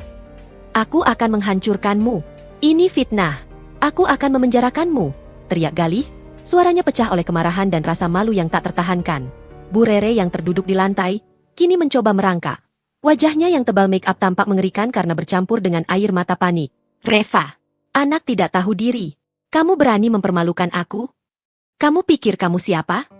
Reva menatap mereka, pandangannya dingin dan berjarak, seolah ia sedang mengamati 3 serangga yang terjebak dalam jaring laba-laba. Ia mengangkat tangannya, meminta ketenangan.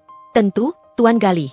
Suara Reva, yang diperkuat sound system, bergema lembut namun penuh otoritas yang tak terbantahkan. Silakan saja. Tapi sebelum Anda menghubungi pengacara, saya rasa Anda harus tahu siapa lawan Anda yang sebenarnya. Reva melepaskan cincin kawinnya. Ia meletakkannya di atas podium, di sebelah kue ulang tahun yang belum terpotong. Cincin itu berkilau seolah memproklamasikan akhir dari sebuah janji suci. Ia menghela napas, lalu pandangannya menyapu seluruh ruangan. Selamat malam, para tamu terhormat. Saya adalah Reva. Reva berhenti sejenak, mengambil jeda dramatis yang membuat jantung semua orang, termasuk Galih dan Bu Rere, berpacu kencang. Dan saya adalah Erliana, CEO dari Teknojaya. Ledakan sunyi melanda aula. Bu Rere dan Galih yang tadinya sibuk merangkak dan berteriak, kini benar-benar terdiam. Syok besar menghantam mereka.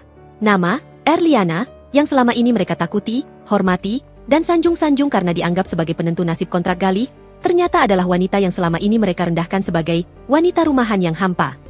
Galih menatap Reva, matanya membelalak tak percaya. Reva, tidak mungkin kamu Nyonya Liana. Kirana, berdiri di samping Bu Rere, merasakan kakinya lemas. Wajahnya yang tadi pucat kini berubah menjadi hijau. Ia menatap Reva, seolah melihat hantu yang mengenakan blazer elegan. Reva menyunggingkan senyum kemenangan, senyum yang tak pernah ia tunjukkan sebelumnya.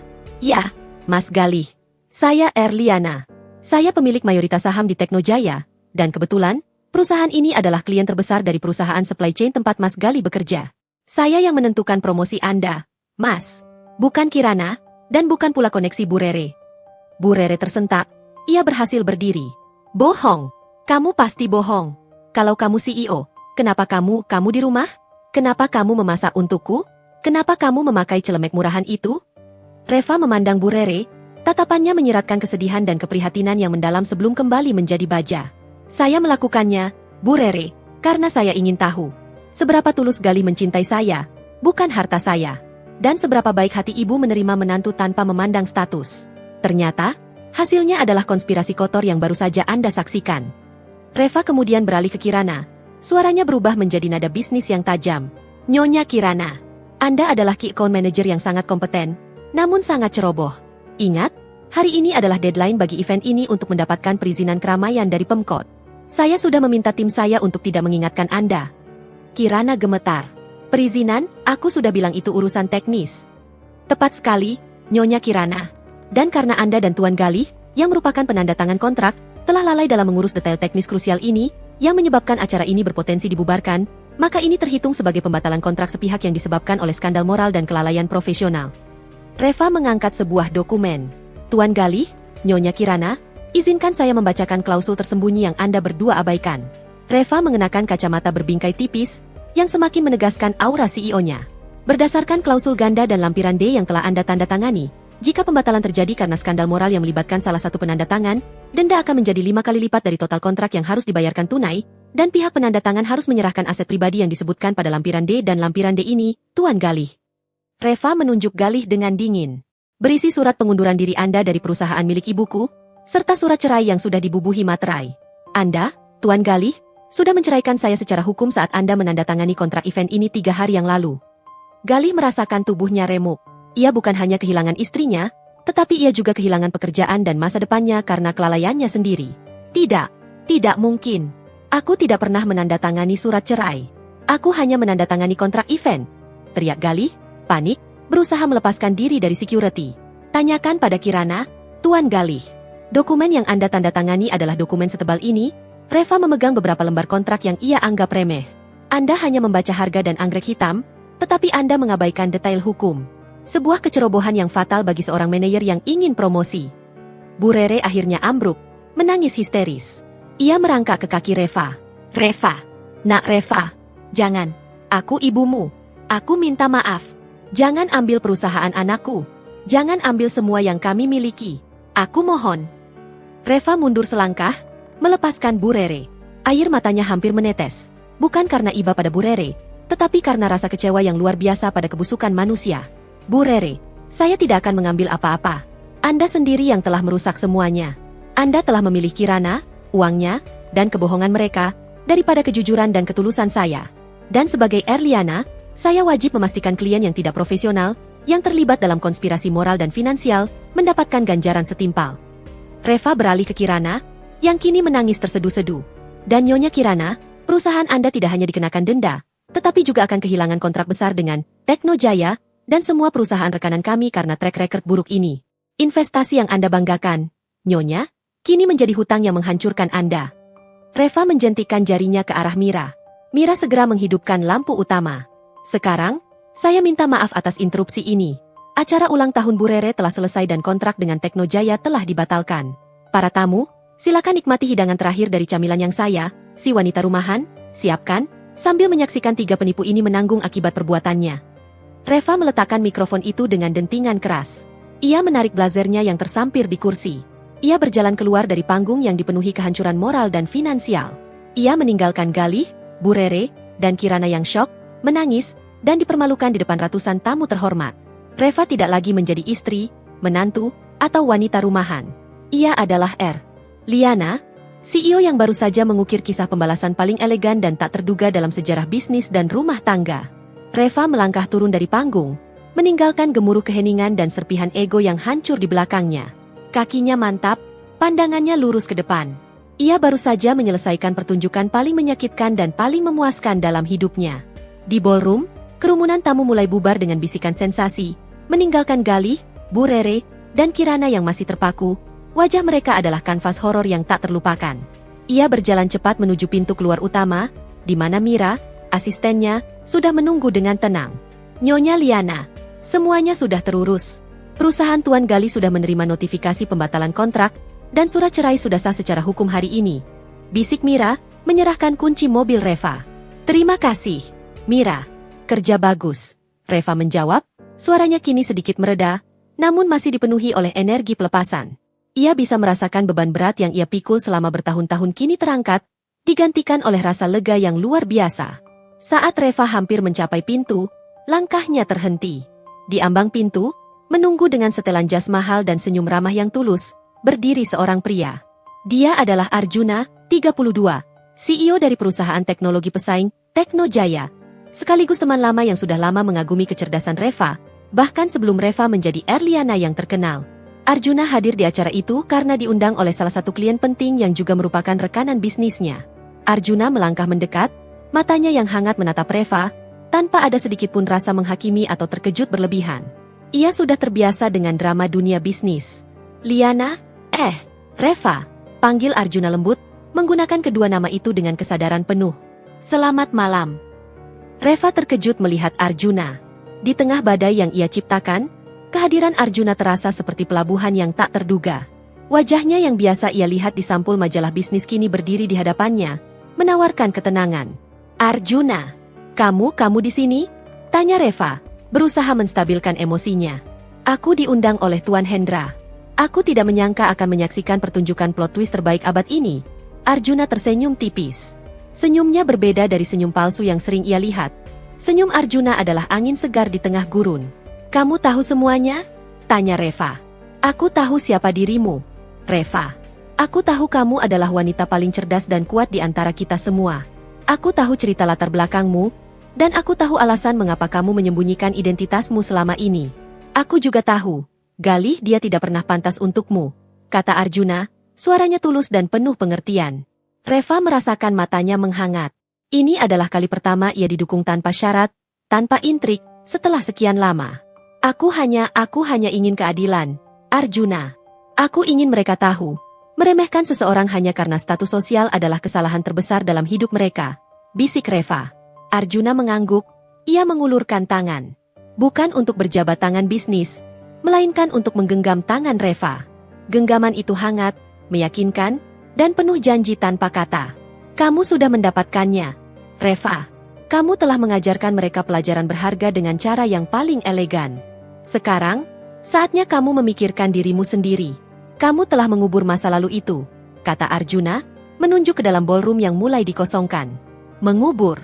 Ya, semua sudah berakhir. Reva menarik napas dalam-dalam. Galih sudah menandatangani surat cerai. Aku bebas. Arjuna tersenyum. Matanya memancarkan kekaguman. Kamu adalah inspirasi, Reva. Bukan hanya di dunia bisnis. Setelah melihat apa yang kamu lakukan malam ini, aku semakin yakin. Kamu adalah wanita yang selalu kucari. Aku selalu tahu kamu bukan hanya wanita rumahan, Reva. Sejak dulu, aku melihatmu sebagai ratu. Kata-kata Arjuna menyentuh Reva jauh di tempat yang Galih dan Bu Rere tidak pernah bisa jangkau. Di hatinya, di harga dirinya, di jiwanya. Terima kasih, Arjuna. Reva membalas genggaman tangannya. Malam ini, aku mengubur masa lalu dan memulai hidup yang baru. Aku tidak akan lagi menjadi Reva yang patuh dan menyembunyikan diri. Mira, yang berdiri agak jauh, tersenyum kecil melihat interaksi kedua CEO tangguh ini. Ia tahu, babak cinta sejati Reva baru saja dimulai. Reva dan Arjuna meninggalkan ballroom yang kini telah menjadi monumen kehancuran bagi Galih, Bu Rere, dan Kirana. Saat mereka berjalan menuju tempat parkir, Arjuna memberanikan diri. Aku tahu ini mungkin terlalu cepat, Reva. Tapi, aku ingin kamu tahu perasaanku. Selama ini, aku hanya bisa mengagumimu dari jauh. Kita adalah pesaing bisnis, ya, tapi aku tidak pernah melihatmu sebagai musuh. Aku melihatmu sebagai partner yang setara, dalam segala hal. Ujar Arjuna, matanya menatap serius. Partner? Ulang Reva, sedikit terkejut, namun hatinya terasa ringan. Ya, partner. Partner hidup. Aku tahu kamu lelah. Aku ingin kamu bersandar. Aku tidak peduli dengan harta atau statusmu, karena aku sudah punya milikku sendiri. Aku hanya ingin cintamu, Reva. Cinta yang tulus, tanpa kebohongan, tanpa intrik, jelas Arjuna. Reva berhenti. Ia menatap ke langit malam, seolah melepaskan sisa-sisa kesedihan dan dendam yang ia bawa. Ia melihat kembali ke matanya yang berbinar, memancarkan kejujuran yang menenangkan. Arjuna, kamu tahu persis siapa aku sekarang. Kamu tahu semua kelemahanku dan semua kekuatanku. Aku tidak perlu berpura-pura di depanmu. Reva membalas, senyumnya kini benar-benar tulus. Aku juga lelah dengan kepalsuan. Aku ingin memulai lembaran baru. Maka, izinkan aku menemanimu, Reva. Izinkan aku menjadi bagian dari lembaran baru itu. Pinta Arjuna, ia melepaskan tangan Reva untuk membuka pintu mobilnya. Saat Reva duduk di mobil mewah Arjuna, ia melihat kembali ke ballroom yang kini gelap. Ia melihat sebuah mobil derek sedang menarik mobil Galih yang mewah, sebagai bagian dari penyitaan aset karena denda kontrak yang tak terbayarkan. Reva hanya menghela napas, tanpa penyesalan. Mari kita tinggalkan semua ini, Arjuna. Aku ingin merayakan kebebasanku, kata Reva, suaranya dipenuhi harapan. Kemana kamu ingin pergi, Ratu Liana? Tanya Arjuna, menatap Reva penuh hormat. Kemana saja. Yang penting, jauh dari bayangan Galih dan Bu Rere.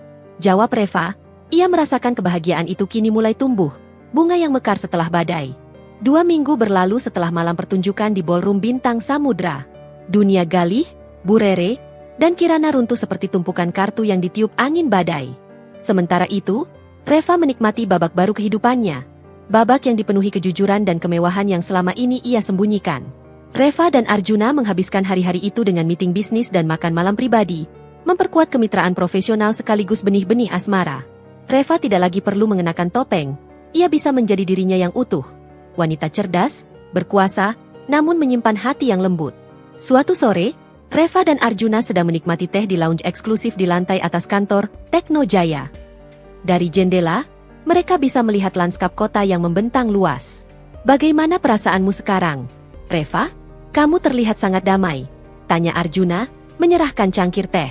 Reva menyesap tehnya, matanya memancarkan ketenangan. Damai, Arjuna. Aku merasa ringan seperti kapas yang terbang bebas. Tidak ada lagi sandiwara. Tidak ada lagi kebohongan yang harus aku lindungi. Galih dan Bu Rere, mereka tidak pernah tahu betapa melelahkannya berpura-pura menjadi seseorang yang tidak berdaya. Mereka membayar mahal untuk kebodohan mereka, balas Arjuna. Kontrak itu, Reva. Itu adalah karya seni hukum yang jahat. Aku harus mengakui kejeniusanmu. Reva tertawa kecil. Itu adalah kejeniusan di bawah tekanan, Arjuna. Denda 5 kali lipat dan penyitaan aset hanya untuk menutupi hutang yang mereka timbulkan. Mobil Galih sudah ditarik, dan rumah itu sebenarnya milik ibuku. Mas Galih dan Bu Rere hanya menumpang. Sekarang, mereka sudah harus pergi. Lalu, bagaimana dengan Kirana? Tanya Arjuna. Kirana?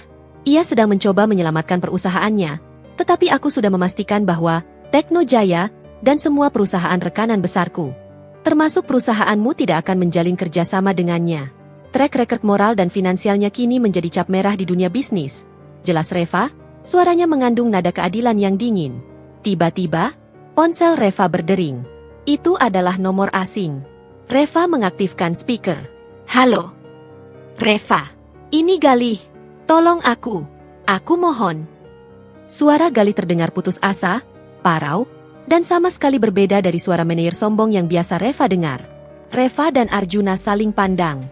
Ada apa, Mas Galih? Tanya Reva datar. Aku dikeluarkan dari perusahaan.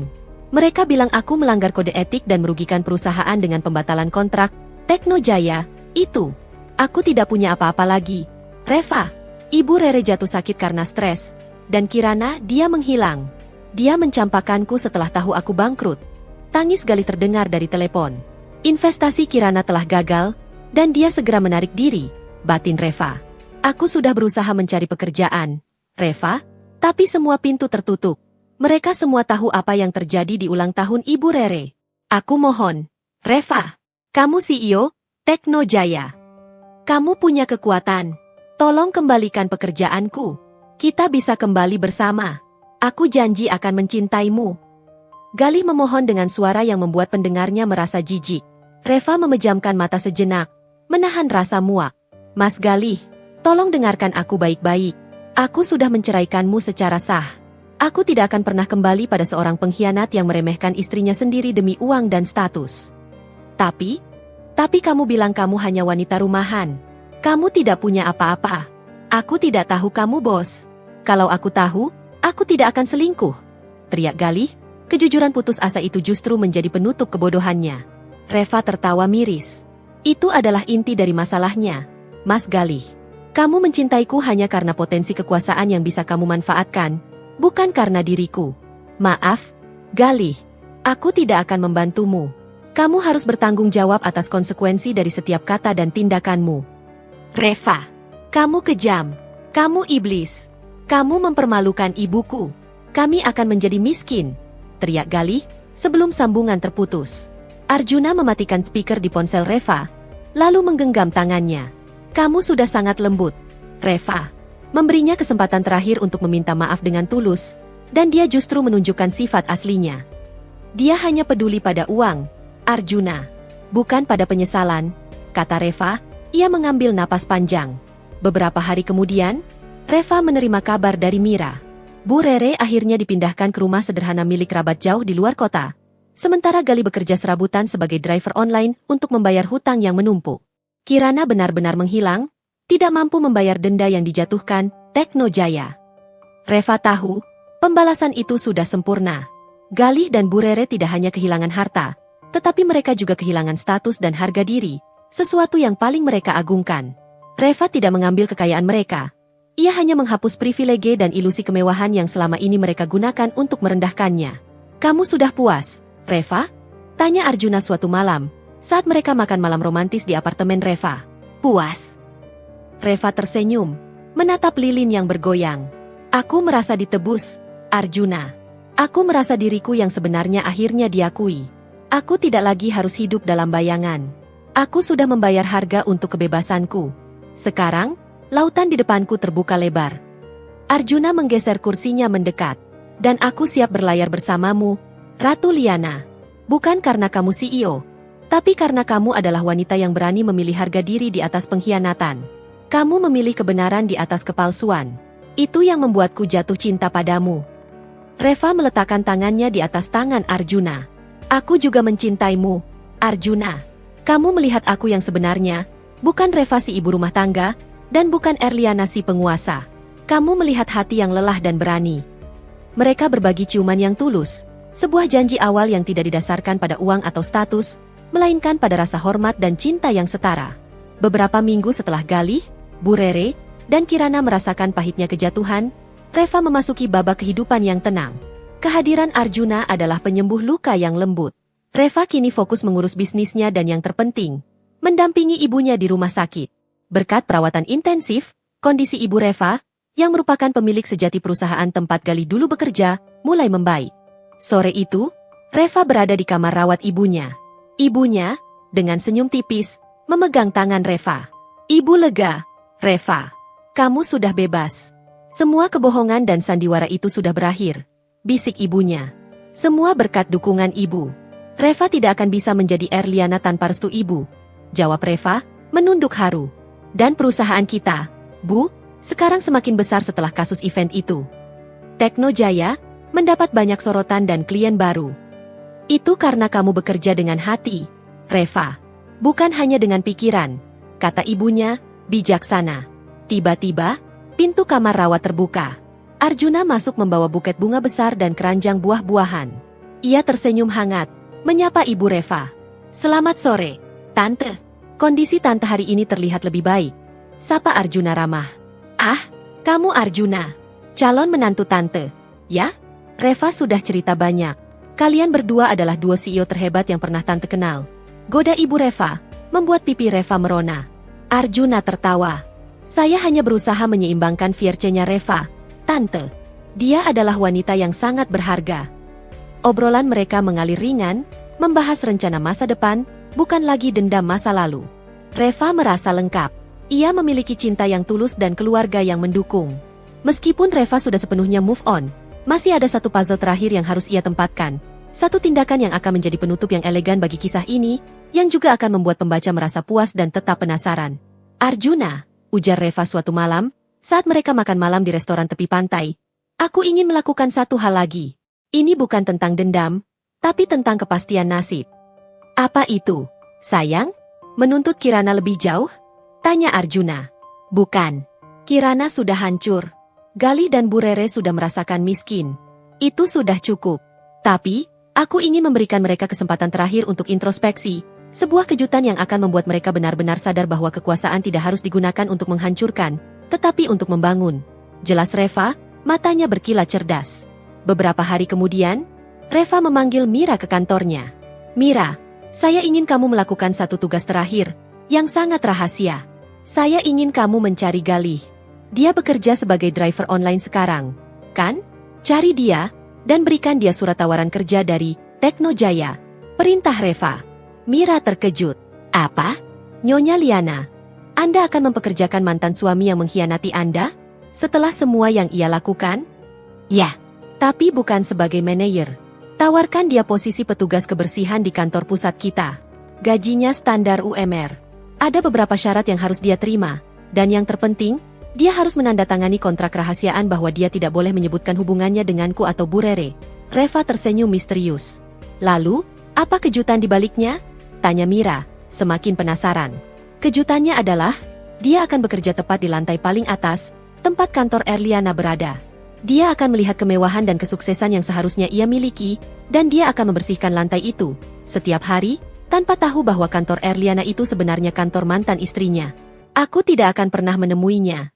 Mira, dia hanya akan membersihkan ruangan di luar kantor pribadiku. Ini adalah pembalasan psikologis yang paling sempurna. Dia dihantui oleh bayangan mantan istrinya yang sukses, jelas Reva. Mira tersenyum lebar.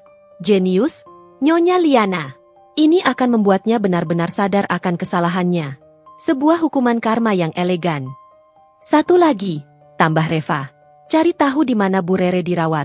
Kirimkan bantuan finansial bulanan untuk biaya pengobatan dan hidupnya, tanpa menyebutkan dari mana asalnya. Kirim melalui lembaga amal, dan pastikan Galih atau Bu Rere tidak pernah tahu kalau itu dariku. Aku tidak ingin dia mati dalam kesengsaraan. Aku hanya ingin dia hidup untuk merenungkan kesalahannya. Ini adalah sentuhan lembut yang Reva miliki, menunjukkan bahwa meskipun ia membalas dendam atas pengkhianatan, ia tetap memiliki hati nurani yang menghargai hubungan manusia, meskipun hubungan itu sudah rusak. Reva ingin Bu Rere sehat, agar bisa menyaksikan kejayaan mantan menantunya dari jauh. Beberapa hari kemudian, Mira berhasil menemukan Galih. Galih datang ke kantor Tekno Jaya dengan pakaian driver online yang lusuh, wajahnya kusam, penuh keputusasaan. Ia duduk di ruang tunggu, merasa sangat minder. Mira menyambutnya dengan wajah datar. Tuan Galih, kami memiliki tawaran pekerjaan untuk Anda. Tekno Jaya membutuhkan petugas kebersihan untuk lantai eksekutif. Gaji UMR. Apakah Anda bersedia? Galih, yang sudah ditolak puluhan perusahaan, menangis tersedu-sedu. Bersedia. Tentu saja aku bersedia. Terima kasih. Aku janji akan bekerja keras. Galih segera menandatangani kontrak, tanpa membaca detail bahwa ia tidak boleh berinteraksi dengan pimpinan, dan ia hanya bertanggung jawab membersihkan lantai eksekutif, lantai yang sama dengan kantor Erliana. Galih tidak pernah tahu, setiap pagi, saat ia membersihkan lantai marmer mengkilap di depan pintu kantor berlapis emas dengan tulisan, CEO Erliana, ia berada di bayangan mantan istrinya. Ia merasakan penyesalan yang mendalam setiap kali melihat kemewahan dan kesuksesan yang seharusnya ia nikmati, jika saja ia tidak dibutakan oleh keserakahan dan pengkhianatan. Ia menjadi penjaga pintu bagi kejayaan Reva yang ia cemooh. Reva menerima laporan dari Mira, hatinya terasa lega. Ia telah menyelesaikan semuanya, dengan keadilan dan sentuhan kemanusiaan. Di malam hari, Reva dan Arjuna berdiri di balkon apartemen Reva. Semuanya sudah selesai. Arjuna, Galih dan Bu Rere sudah menempuh jalan mereka sendiri. Dan aku. Reva menyandarkan kepalanya di bahu Arjuna. Dan kamu telah memenangkan semuanya, Reva. Bukan hanya uang, tapi kebahagiaan sejati. Arjuna memeluknya erat. Aku mencintaimu, Arjuna, bisik Reva. Aku juga mencintaimu, Erlianaku yang hebat, balas Arjuna. Semua konflik sudah selesai. Semua penipu telah menerima ganjaran, dan Reva telah menempatkan dirinya pada jalur kebahagiaan sejati, meninggalkan satu plot twist kecil yang menjamin pembaca merasa puas sekaligus tertawa melihat nasib Galih. 6 bulan telah berlalu sejak Reva menutup tirai sandiwara masa lalunya. Langit pagi di kota metropolitan terasa cerah, secerah suasana hati Reva. Ia duduk di ruang kerjanya yang elegan di Tekno Jaya, yang kini terasa seperti tahta yang nyaman, bukan lagi medan perang. Ibunya sudah pulih sepenuhnya dan kini aktif kembali sebagai penasihat senior di perusahaan Galih yang lama, perusahaan yang kini berada di bawah kendali penuh Reva sebagai pemilik saham mayoritas. Reva menjalani hubungan yang indah dan matang bersama Arjuna. Mereka tidak hanya saling mencintai, tetapi juga saling menghormati dan mendukung sebagai dua CEO yang ambisius. Pagi itu, Arjuna tiba di kantor Reva, membawa 2 cangkir kopi latte favorit Reva. Selamat pagi, Ratu Liana. Aku membawakan doping untuk meeting hari ini. Sapa Arjuna, mencium kening Reva dengan lembut. Terima kasih, Raja, balas Reva, menerima kopi itu. Aku sedang membaca laporan keuangan. Perusahaan kita berdua akan mencapai target ambisius itu bulan depan. Semua berjalan lancar. Itu karena kita bekerja sebagai tim impian, kata Arjuna, duduk di sofa. Tidak ada lagi intrik, tidak ada lagi kebohongan. Hanya kejujuran dan tujuan yang sama. Reva tersenyum, lalu pandangannya jatuh ke halaman majalah bisnis yang tergeletak di mejanya. Di sampulnya, terpampang wajah Reva yang bersinar sebagai CEO termuda paling inspiratif. Sebuah headline yang memproklamasikan kejayaan Reva di hadapan dunia. Arjuna mengambil majalah itu dan membaliknya. Sebuah headline kecil di pojok bawah halaman berita ekonomi berbunyi, mantan manajer bangkrut dan ibu mertua kejamnya kini hidup sederhana di pinggiran kota. Membaca berita ini, apakah kamu benar-benar tidak menyesal, Reva?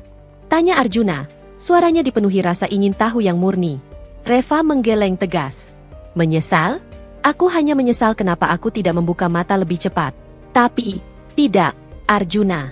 Aku tidak menyesali pembalasan itu. Pembalasan itu adalah kunci pembuka gerbang kebahagiaanku. Tanpa kehancuran itu, aku tidak akan pernah tahu betapa berharganya diriku. Aku tidak akan pernah tahu betulusnya hatimu. Dan bagaimana dengan Galih? Apakah dia masih bekerja di sini? Arjuna bertanya, matanya sedikit nakal. Reva terkekeh. Tawa lepas tanpa beban yang sudah lama hilang dari hidupnya. Ya, dia masih bekerja di sini. Petugas kebersihan lantai eksekutif. Setiap pagi, dia membersihkan lantai di depan pintu kantorku, tanpa pernah tahu bahwa bos yang ia agungkan itu adalah mantan istrinya yang ia buang. Itu adalah hukuman yang adil. Dia harus menghormati tempat yang ia rendahkan, dan menghargai kesuksesan yang ia sia-siakan. Dia tidak pernah melihatmu? Tidak pernah. Aku sengaja mengatur jadwal agar dia bekerja saat aku sudah di dalam kantor, atau saat aku pergi.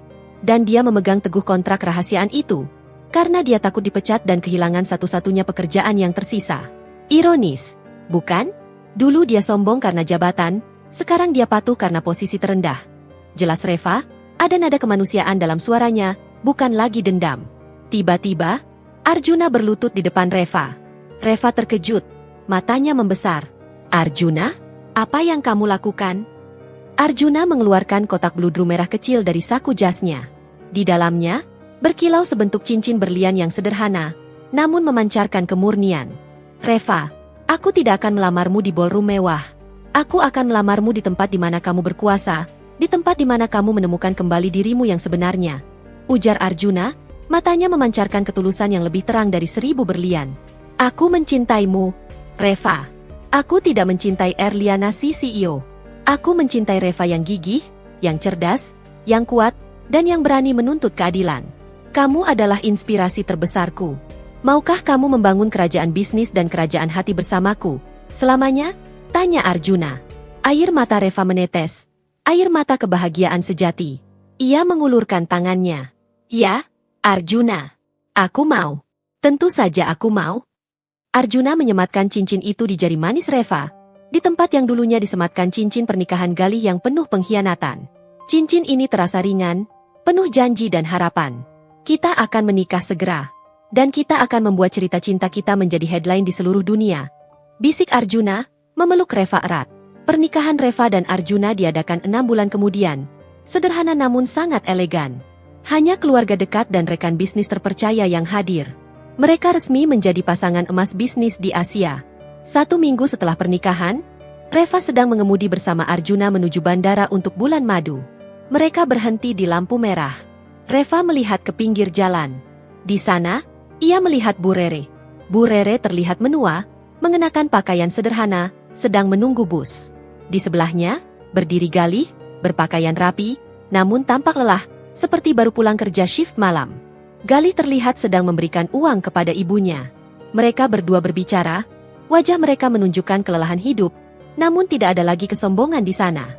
Itu Galih dan Bu Rere, bisik Arjuna, tangannya menggenggam tangan Reva. Ya, Reva menatap mereka tanpa emosi, tanpa dendam. Mereka sudah menemukan takdir mereka. Arjuna. Galih sudah mulai bertanggung jawab, dan Bu Rere sudah belajar bahwa uang bukanlah segalanya. Reva tahu, Galih masih bekerja di Tekno Jaya, dan Bu Rere masih menerima bantuan finansial anonim darinya. Lampu berubah hijau. Reva menekan pedal gas. Kita akan pergi sekarang. Meninggalkan masa lalu, dan menuju masa depan kita, ujar Reva. Aku mencintaimu, Reva, kata Arjuna. Aku juga mencintaimu, suamiku, jawab Reva. Mereka berdua melaju, meninggalkan bayangan masa lalu yang kelam, menuju matahari terbenam yang menjanjikan cinta sejati, kekuasaan yang seimbang, dan kebahagiaan tanpa kepalsuan. Kehancuran terbesar bukanlah kehilangan harta, melainkan kehilangan harga diri. Dan Reva, sang CEO yang dipermalukan, telah mendapatkan kembali mahkotanya dengan sangat elegan.